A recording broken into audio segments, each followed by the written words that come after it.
Esta mañana o esta madrugada, cuando desperté y comencé a revisar información para comentar con ustedes en el programa, algo que sonaba en las pues diferentes fuentes de información económica era que la Organización para la Cooperación y el Desarrollo Económicos, la OCDE, daba a conocer a través de su área de análisis que la economía de Alemania, el cuarto país del mundo, la cuarta economía más importante del planeta, entraría en recesión el próximo año. Pronostica la OCDE un crecimiento negativo de 0.7%, y esto pues puede tener consecuencias para el mundo entero. Pero ¿cómo se está viviendo esta situación económica en Alemania?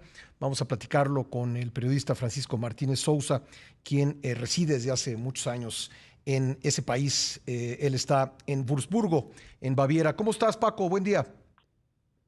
¿Qué tal? Buenos días. Saludos, Pascal. Saludos a toda la gente por allá. Gracias, Paco. Cuéntanos cómo están viviendo los alemanes el tema del aumento del precio de los energéticos, del gas, la dependencia del gas ruso. Ante esta noticia de que seguramente estarán en recesión el próximo año, ¿cómo se está viviendo el día a día en Alemania?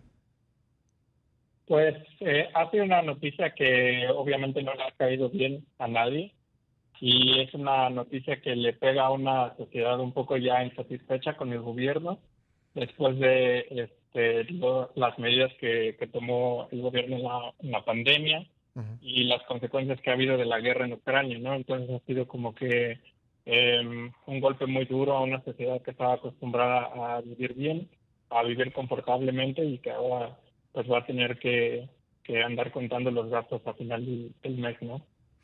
Cuéntanos un poco cómo han subido las cosas. Por ejemplo, el precio del gas, de la electricidad, ¿qué tanto ha aumentado para el alemán promedio?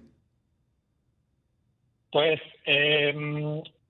no es como muy similar porque cada casa tiene un proveedor distinto Ujú. y además el proveedor también cambia el tipo de energía que usan, entonces es muy variable. Sí. En las noticias ahora se habla de aumentos para ciertas personas de hasta 1.000 euros o un aumento del 300%, pero en general, al menos lo que he hablado con mis amigos y compañeros de trabajo, es como un aumento del 20% más o menos. ¿Y cómo están viendo el futuro? Digamos, ¿qué piensan los alemanes de lo que puede pasar este invierno, cuando probablemente pues haya que limitar el uso del gas? Y cómo ven la perspectiva de los próximos meses? Pues al principio, cuando este tema salió a la luz, había una incertidumbre muy grande de si íbamos a tener gas, ¿no? Para pasar el invierno. Ujú. Ahora con los últimos anuncios, especialmente este acuerdo que se hizo público ayer con los Emiratos Árabes Unidos, parece que el problema no va a ser si vamos a tener, sino más bien como cuánto nos va a costar, ¿no? Ujú, ujú. Y como te decía, el problema para el alemán promedio es que se va a tener que fijar muy bien ahora en cuánto gasta y cómo lo gasta, ¿no? Por ejemplo, en invierno el alemán estaba muy acostumbrado a poner la calefacción así a tope sin mirar, tener las luces prendidas también sin fijarse y bueno, ahora obviamente van a tener que empezar a tomar acciones para ahorrar donde se pueda, ¿no? Sí, me decías hace un momento que pues había inconformidad con medidas tomadas por el gobierno. Alemania pues vivió el tránsito de una figura muy popular que estuvo muchos años al frente del gobierno, Angela Merkel. De repente tiene un nuevo canciller. ¿Cómo le ha ido a ese canciller en su relación cotidiana con los alemanes? Pues el problema yo creo es que para muchos alemanes estaban muy acostumbrados a la forma de gobernar de Merkel, Ujú. que era una forma pues bastante fuerte, ¿no? En su manera de actuar, en su manera de comunicarse con el pueblo. Y ese canciller tiene la sensación, o bueno, deja la sensación de que es un poco, digamos, como que le falta esa conexión con la gente, ese liderazgo.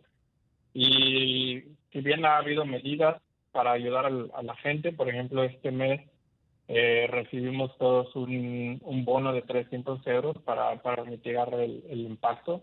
La gente está considerando que esto no es suficiente, ¿no? Que no es, una ayuda de un mes no es suficiente para mitigar un gasto que van a tener en el futuro mensualmente, ¿no? Entonces, entre eso más la actitud del gobierno en la guerra con Ucrania y lo que pasó, cómo se manejó la pandemia de una manera muy estricta, digamos que el descontento con este gobierno, que de por sí ya estaba bajo la lupa, por ser el primer gobierno después de la era Merkel, pues ha sido mayor, ¿no?